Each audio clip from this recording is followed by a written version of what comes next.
www.muslimcentral.com/donate.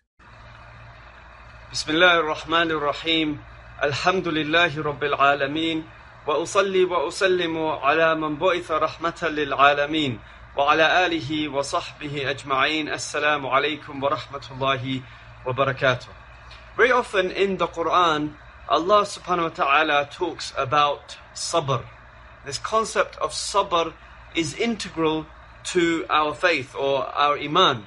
In fact, we know in Surah Al-Asr, Allah subhanahu wa ta'ala says, أعوذ بالله من الشيطان الرجيم بسم الله الرحمن الرحيم والعصر إن الإنسان لفي خسر إلا الذين آمنوا وعملوا الصالحات وتواصوا بالحق وتواصوا بالصبر.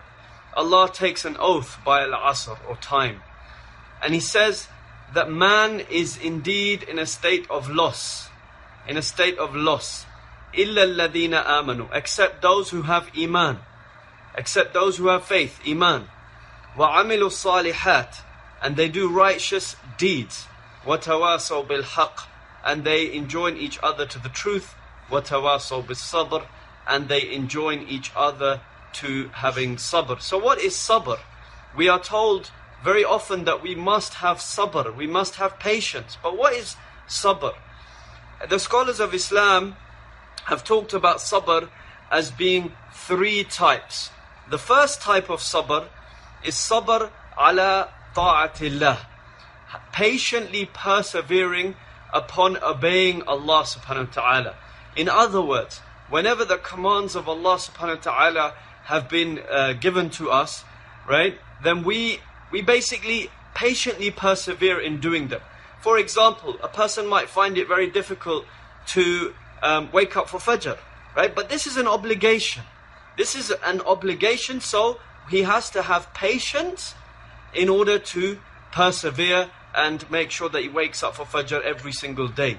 So the first type of sabr is sabr ala ta'atillah, or being patient or patiently persevering on obedience of Allah subhanahu wa ta'ala. Number two, sabr anil ma'asiyah, which is patiently persevering against ma'asiyah or disobedience of Allah subhanahu wa ta'ala. In other words, if Allah subhanahu wa ta'ala has prohibited us from doing something or forbidden us from doing something, and maybe our nafs that we want to do it, right?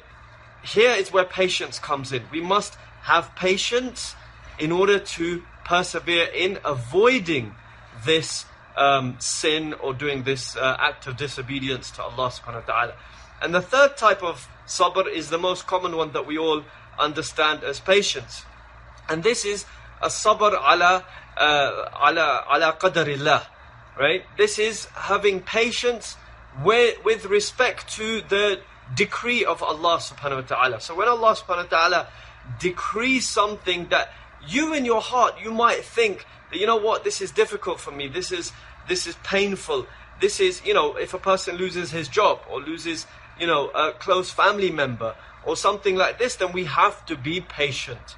This is the bare minimum obligation, is that we must be patient, knowing that Allah subhanahu wa ta'ala is the most merciful, knowing that Allah is the all-knowing. He knows what the situation that we're going through, right? This difficulty, this calamity. And knowing that Allah has the ability to change it if He wishes. He's qadir ala kulli shay. He could change anything He wants. And finally, knowing that Allah is all-wise. So out of His wisdom and His mercy, Allah has, decreed for us whatever test or calamity that we're going through. So in summary, sabr is of three types. Sabr, patience in worshipping Allah and doing other acts of obedience of Allah subhanahu wa ta'ala. Number two, sabr anil ma'asiyah, being patient against doing acts of disobedience to Allah, against sinning, patiently persevering against sinning. And finally, having patience when we are faced with the calamity that Allah subhanahu wa ta'ala has decreed. I ask Allah subhanahu wa ta'ala to make us of those who are patient. Wa sallallahu wa sallama wa baraka ala nabiyyina Muhammad wa ala alihi wa sahbihi ajma'in. Assalamu alaikum wa rahmatullahi wa barakatuh.